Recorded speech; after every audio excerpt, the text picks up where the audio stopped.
আসসালামু আলাইকুম, সবাই কেমন আছেন? আশা করি সকলে অনেক অনেক ভালো আছেন। তো অনেকেই আমাকে কমেন্ট করতেছিলেন যে আমার কি হয়েছে এবং অনেকে এটা নিয়ে ভিডিও করতেছেন।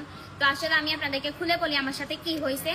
আমি কিছুদিন আগে একটা আপুর সাথে ভিডিও করছি, অনেকে হয়তো বা দেখছেন, অনেকে দেখেন নাই।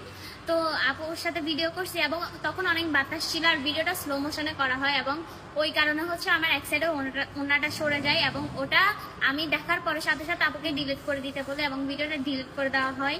এবং এটা নিয়ে অনেকে স্ক্রিনশট নিয়ে আমার কমেন্ট বক্সে এবং এটা নিয়ে ট্রোল করতেছে, বলতেছে আমার নতুন পরিবর্তন এবং এটা নাকি আমি ইচ্ছে করে সরাই দিছি ওনাটা।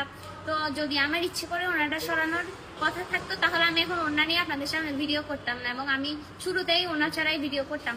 তো আশা করি এখন এটা নিয়ে আপনারা আর কোনো দয়া করে কোনো কথা বলবেন না এটা নিয়ে, কারণ এটা তো ভিডিওটা আমি ডিলিট করে দিছি। এটা একটা অ্যাক্সিডেন্ট ছিল, এটা তো আমি ইচ্ছে করে আর সরাই দিই নাই। তো যারা এটা নিয়ে মাতামাতি করতেছেন সবার কাছে একটাই রিকোয়েস্ট, আপনারা এটা নিয়ে আর মাতামাতি করবেন না এবং যদি কোনো ভুল করে থাকি তাহলে ক্ষমা করে দেবেন। এবং এটাই বলবো যে ওটা আমি ইচ্ছে করে করি না, ওটা আমার অ্যাক্সিডেন্টলি হয়ে গেছে। তো সবাই ভালো থাকবেন, সুস্থ থাকবেন, আমার জন্য দোয়া করবেন। আল্লাহ হাফেজ।